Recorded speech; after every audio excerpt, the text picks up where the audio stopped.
All right, let's jump right in and map out a strict test A diagnostic branching tree for vision-threatening emergencies. We're building a high-yield, totally fail-proof logical framework here, so you can confidently differentiate the red, painful eye the second you start staring down a tricky clinical vignette. So, starting off with Section 1, the diagnostic branching tree and triage algorithm.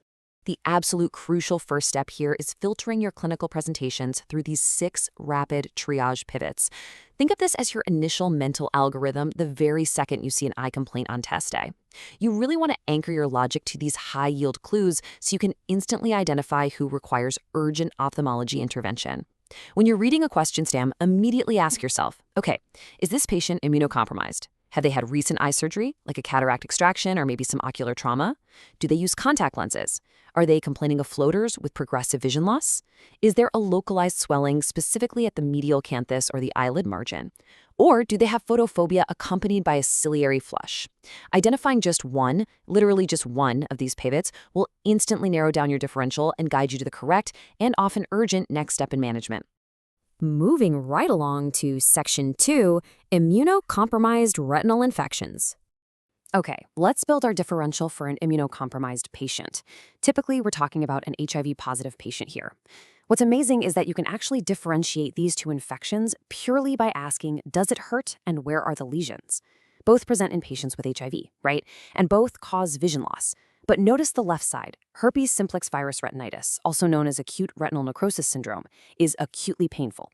It causes conjunctivitis, keratitis, and when you look at the fundus, you're going to see widespread pale peripheral lesions accompanied by central retinal necrosis. Now contrast that with CMV retinitis on the right. CMV is classically painless. It typically presents as fluffy or granular perivascular retinal lesions. You'll often hear it described as pizza pie retinopathy, though honestly the key USMLE buzzword is perivascular. So painful and peripheral means HSV, painless and perivascular means CMV. Lock that into your brain.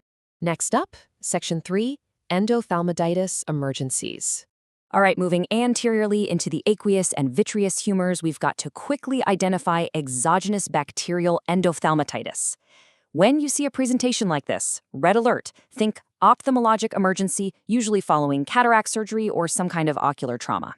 The patient is going to present with severe, deep-seated, dull, aching ocular pain and acute visual loss.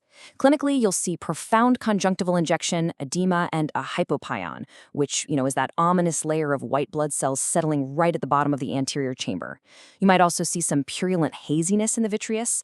Because this is an infection of the actual fluid chambers of the eye, you literally have to diagnose this clinically and immediately initiate intravitreal antibiotics, or even a vitrectomy for the really severe cases.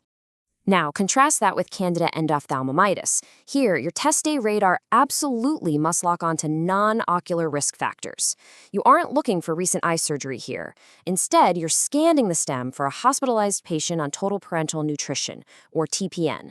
Maybe someone with an indwelling central line, recent GI surgery, or a history of broad-spectrum antibiotic use that led to candidemia. Clinically, they're going to complain of unilateral floaters and progressive vision loss. But notice this crucial distinction. Pain is rare until very, very late in the disease process, and fever might actually be totally absent.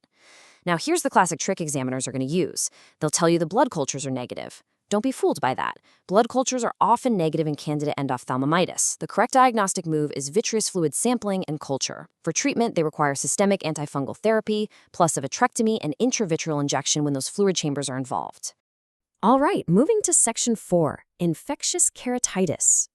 So, differentiating the classic presentations of infectious keratitis is really all about matching the patient's history to the visual contrast you see on the exam. Notice the lightning-like branching lines of fluorescein staining on the left? Those are the textbook dendritic ulcerations of herpes simplex virus keratitis. Contrast this with the right side. This is a bacterial infection. Instead of those branching lines, you see a central round stromal abscess with a bunch of surrounding haze. Both of these patients will have eye pain, redness, blurred vision, and photophobia. But the specific morphology of the corneal defect, that is exactly what gives away the pathogen. You've got to link these buzzwords directly to the pathogen. If the vignette drops clues about a young adult with sudden onset eye pain, a hazy ulcerated cornea, thick globular yellow mucopurulin discharge, and this is the big one, improper contact lens use, well, that equals Pseudomonas until proven otherwise. But what if the patient has a history of recurrent episodes of unilateral pain, watering, and redness? Look closely for the phrase decreased corneal sensation alongside those branching dendrites we just saw. That immediately means HSV. And finally, if they mention agricultural trauma, like a corneal injury involving contaminated soil, or maybe they were out gardening, and the ulcer has an indolent course with feathery margins and satellite lesions, that points directly to a fungal source, like Candida. Match the risk factor to the lesion margin, and you are going to get the point every single time. Let's shift gears to Section 5, eyelid and nasolacrimal lesions. Moving to the structures bordering the eye, the absolute key for localized swellings is anatomical location. When a patient presents with sudden pain, swelling, and redness localized specifically over the medial canthus, the inner aspect of the eye right by the nose, you're dealing with acute dacryocystitis. This is basically an inflammation and infection of the nasolacrimal sac, typically caused by Staph aureus or strep pyogenes. A major clinical clue they'll give you is that applying slight pressure to the medial canthus causes expression of purulent material right from the punctum. Because this is a true infection in a highly vascular area, the required treatment here is systemic antibiotic therapy. Now to differentiate a hordeolum from a chalazion, just ask one simple question: does it hurt? The hordeolum, which you probably know as a stye, is an acute focal infection of either the Zay's gland externally or the meibomian gland internally. It's a tender, erythematous, super painful nodule or pustule right of the lid margin.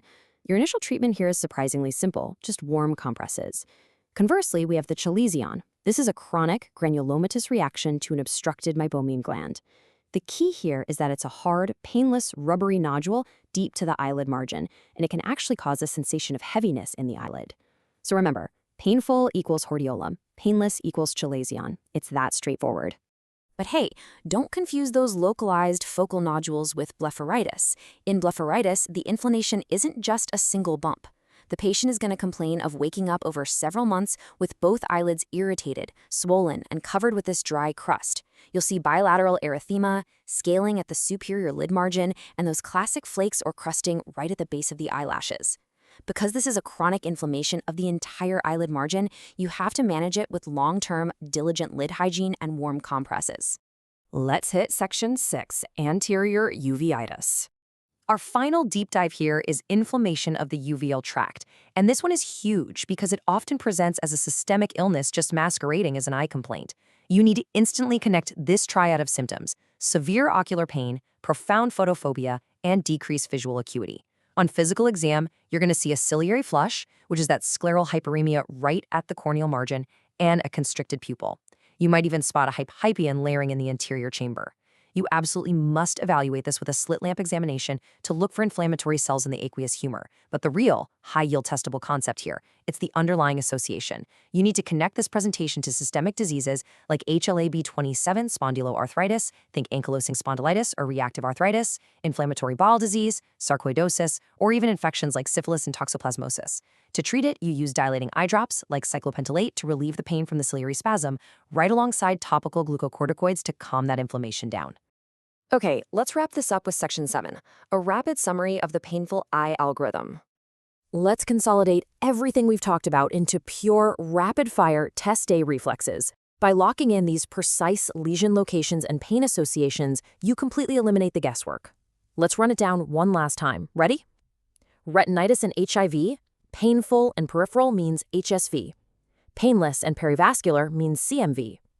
Endophthalmitis? If it's acute post-op with a hypion, it's bacterial. If it's an ICU patient on TPN with unilateral floaters and no pain, it's Candida. Keratitis? Contact lenses mean Pseudomonas. Branching dendrites with decreased sensation mean HSV. Localized eyelid swelling? Medial canthus pain with pus is dacryocystitis. A painless rubbery nodule is a chalazion. And finally, a painful eye with intense photophobia, a constricted pupil, and a ciliary flush? That is anterior uveitis, which demands a slit lamp exam, a serious hunt for systemic diseases like HLA-B27, and treatment with dilating drops and topical steroids. Memorize these pivots, they are pure gold for the exam. But as you step onto the wards, ask yourself this: how often does a seemingly isolated, simple eye complaint turn out to be the very first warning sign of a silent, serious underlying systemic disease like HIV or inflammatory bowel disease? The eye isn't just some isolated organ, right? It's literally a window into the entire body. Keep that in mind, and I'll catch you in the next explainer.